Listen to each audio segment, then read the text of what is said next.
to go through that whole hiring process specifically for part-time, that's a lot of work and a lot of effort just specifically for part-time. I don't know if you really gain, because you can find part-time people from other departments sometimes too. Sometimes, but the fact of the matter is that we've been going now for, what, 4 months, 5 months with 0 to 1 on part-time. Well, and they're either busy or working 2-3 jobs already or whatever, but. And my point for the council is you can't skimp the process. Just because they're part-time, they're still a sworn officer. And everything we've seen in the news, you know, that stuff can happen. And the council needs to be involved in the decision of who we hire because of that. It's a very important position. Which I think highlights the reason why I advocate personally for a community, some sort of a community policing effort, a neighborhood watch effort, whatever name we want to call it. We can design it, and we could get the citizens of Rushford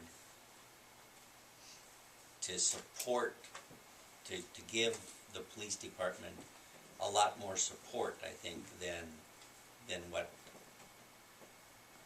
we're currently getting, just by some public relations effort that would get people to understand, you know, we're trying to do our best here. We're trying to save as much money as we possibly can.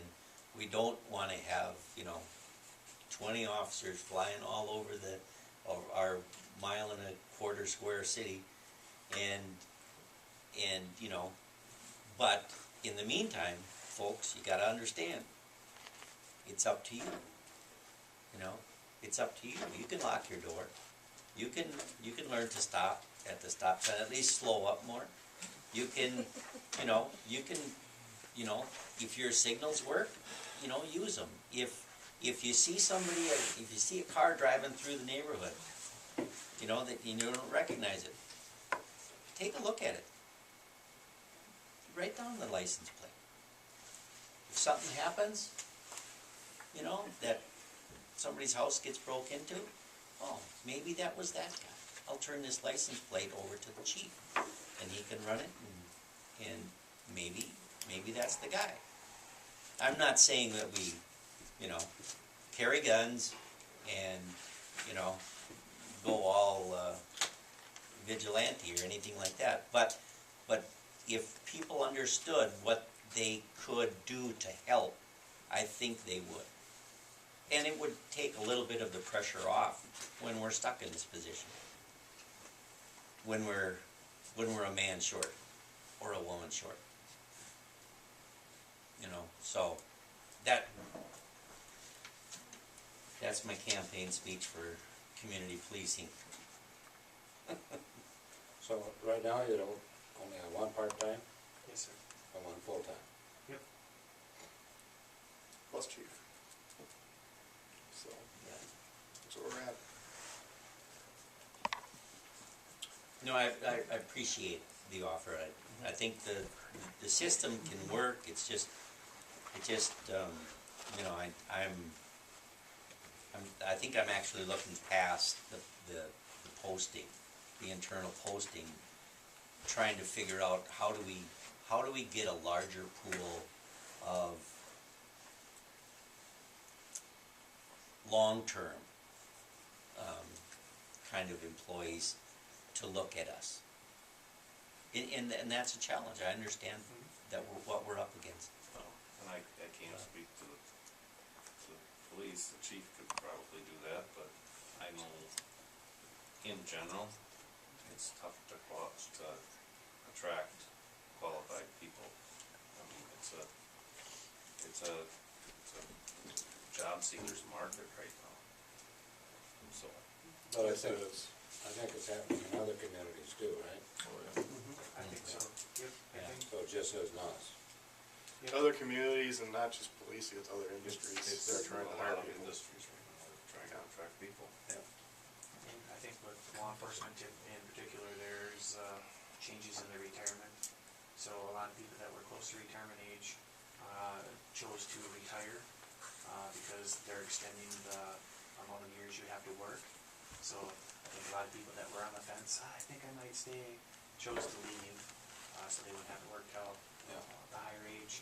And then they just, it's in a vacuum, taking these people just getting started to these other places. So you can kind of pick and choose where you want to go.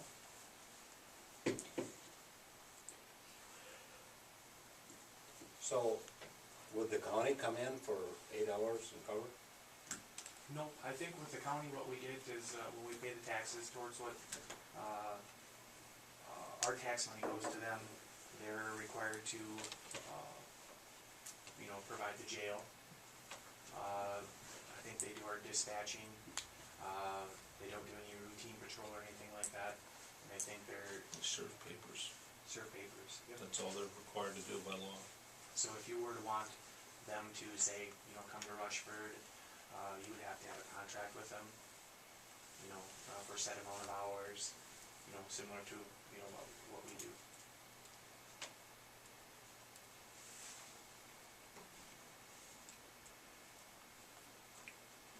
There's probably advantages to that. There's probably disadvantage of it, of the same thing also. I believe that if you were to contract with a county, you're probably not going to have as much control. You're dealing with an elected official, and they'll come in and they'll give you a contract price, and like everything, we all know that everything is going to go up. It's going to go up to provide that service. Well, when we don't have, police department, when we don't have squad cars or officers or uniforms to hand to new people, we're kind of locked into that contract. How do you get that back? How do you get something back that you lost? You typically those contract towns are filled with new people that are hired, and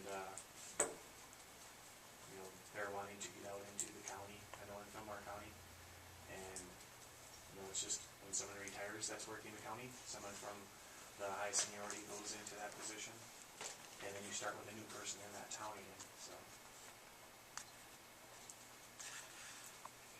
Call the question. All in favor of the motion, say aye. Aye. Opposed? Motion passes. Thank you. Thank you, Chief, and good luck. Move on to 8F, consideration of accepting the recommendation of the Economic Development Authority, EDA, from their meeting of April 8, 2015. 1, approval of contract with the Rushford Peterson Valley Chamber of Commerce for promotional, marketing, communication services at a cost of $8,500 for 2015. See attached staff report.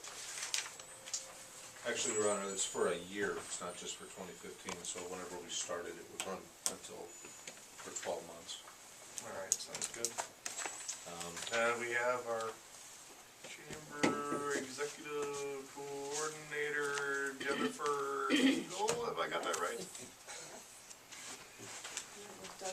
No. That's Chamber President back there, but we got, You got the important one we up got there. Jennifer here, so.